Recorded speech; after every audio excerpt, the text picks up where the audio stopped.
Coming up on today's episode of Airborne-Unlimited, DOT asked to step in and retrieve plane from Indian Reservation. LA Flight Academy plane stolen and crashed into Van Nuys hangar. NASA welcomes new administrator Jared Isaacman.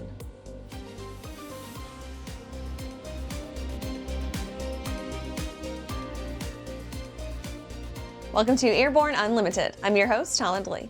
Let's get into today's stories. DOT asked to step in and retrieve plane from Indian Reservation. The effort to reunite a plane with its pilot has continued to rise through the ranks, reaching federal levels in a recent letter to the DOT and the Department of the Interior. The agencies are being asked to step in after a Stinson 108 was emergency landed and held captive on the tribal land in northern Minnesota. The request centers on a 1946 Stinson 108, owned by Darrin Smedsmo, which was flying over the Red Lake Indian Reservation toward Bemidji for training when his engine suffered a catastrophic failure, forcing a landing on Minnesota Highway 1. Shortly after, the Red Lake Nation seized and impounded the aircraft. Tribal officials cited a 1978 resolution that claims jurisdiction over airspace up to 20,000 feet above reservation land and prohibits aircraft from operating below that altitude. The tribe argued that the landing was unauthorized and raised safety and liability concerns despite the emergency. In a letter to Transportation Secretary Sean Duffy and Interior Secretary Doug Burgum, an aviation organization argued that the seizure, quote, raises serious concerns as regulation of navigable airspace is a matter of exclusive federal authority and administered by the FAA, end quote. The statement exposed multiple loopholes in the tribe's argument, including that emergency landings are explicitly protected under federal aviation regs, and that state highways remain public rights-of-way, passing through tribal land or not. After the break, Bombardier's Mach .95 jet receives FAA nod. I'm currently using the Hartsel Talon, by far the best aerobatic propeller ever come out. I use the Trailblazer. It adds performance to the Super Decathlon and dependability, and it's rugged. Hartsel's been an excellent partner for Whip Air, just in terms of your product support as well as keeping an eye on the market and developing new products that meet demand. It's helping us all have better performing airplanes. It's such a proud honor to fly behind that propeller. Looking for a new generation of proven and efficient aviation power plants that boast modern engineering, electronic ignition, and both direct and gear drive systems? With 100 horsepower to 240 horsepower, the Skyline and Redline engines offer uncommon value in an overpriced industry. Whether you are looking for fixed wing or rotor, MW Fly Americas has been established to service the American market with dedication and expertise. MWFlyAmericas.com. Welcome back. Now let's take a trip around the patch for some shorter stories. Bombardier's Mach .95 jet receives FAA nod. Bombardier's Global 8000 has received type certification from U.S. aviation regulators, opening a key market for what the manufacturer claims to be the fastest civilian aircraft since the Concorde. The approval follows Transport Canada type certification granted on November 5th, with the aircraft entering service in December. Certification from the European Union Aviation Safety Agency remains pending. Bristell brings more power to its EASA-approved lineup. BRM Aero has secured another EASA certification for its Bristell B-23 design. What makes this one special is what's under the cowling, a 160 horsepower turbocharged Rotax 916IS. The new B-23 variant received official approval in the CS-23 category on December 17, 2025, becoming the first aircraft to pair the 916IS with an EASA-certified CS-23 airframe. This allows customers to order the B-23 916IS as a fully certified aircraft. Bristell is targeting operators who need more than baseline training performance, listing glider towing, high-altitude operations, and hot and high environments as prime candidates. Austria to acquire 12 Leonardo M346 multi-role aircraft. Leonardo announced it has signed a contract to supply Austria with 12 M346F Block 20 light fighter aircraft.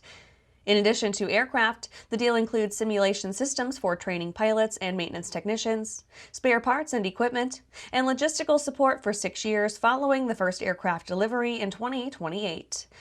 Leonardo's contract is with the Italian Directorate of Aeronautical Armaments and Airworthiness for the delivery of the aircraft to the Austrian Air Force.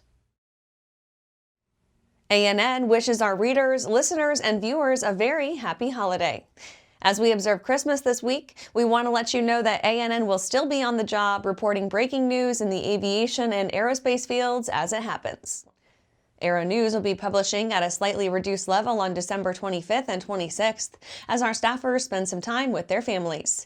A long weekend means you'll still be able to find several news stories each day on our website.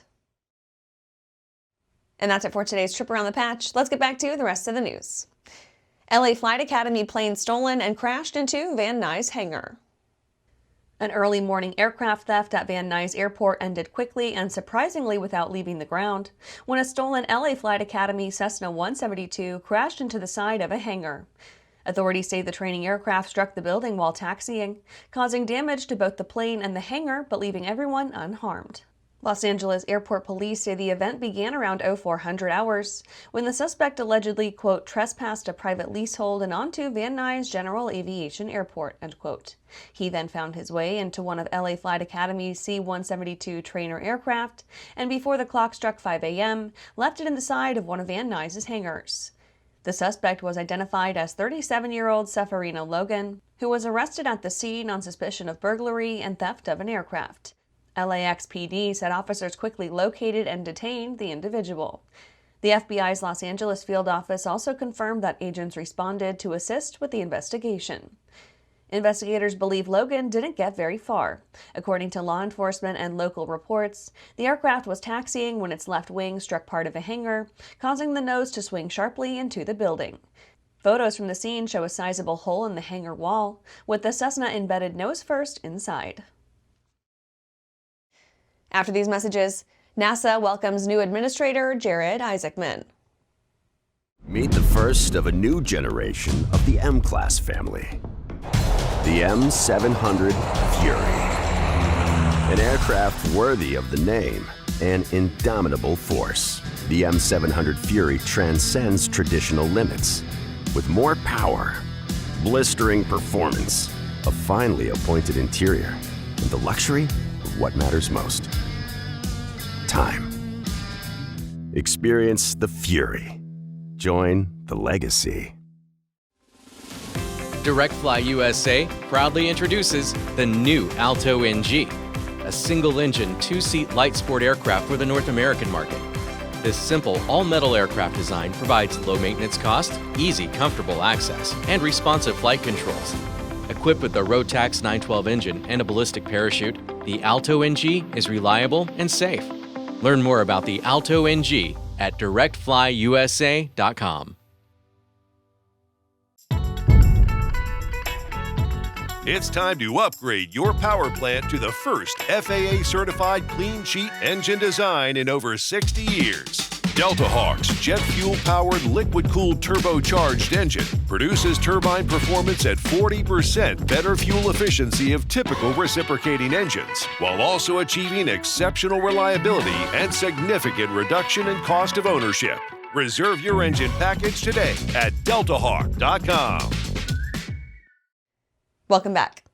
NASA welcomes new administrator Jared Isaacman. Jared Rook Isaacman was sworn in on December 18, 2025, as the 15th administrator of NASA by District Judge Timothy J. Kelly. Isaacman took the oath during the ceremony held at the Eisenhower Executive Office Building in Washington, D.C. In his new role, Isaacman will lead the agency in its pursuit of exploration, scientific discovery, and innovation. Isaacman said, quote, "I'm deeply honored to be sworn in as NASA administrator. NASA's mission is as imperative and urgent as ever to push the boundaries of human exploration, ignite the orbital economy, drive scientific discovery, and innovate for the benefit of all humanity. I look forward to serving under President Trump's leadership and restoring a mission-first culture at NASA, focused on achieving ambitious goals to return American astronauts to the moon, establish an enduring presence on the lunar surface, and laying the groundwork to deliver on President Trump's vision of planting the stars and stripes on Mars," end quote. Isaacman was nominated by President Donald Trump on November 4th and was confirmed by the Senate in a vote on December 17th. Isaacman is an accomplished pilot, astronaut, experienced entrepreneur, philanthropist, and pioneer in commercial spaceflight. And that's our show for today. You can catch episodes of Airborne on YouTube, Roku, or Fire TV. Just search for Aero-News or Airborne. And don't forget to follow us on social media. Thanks for watching.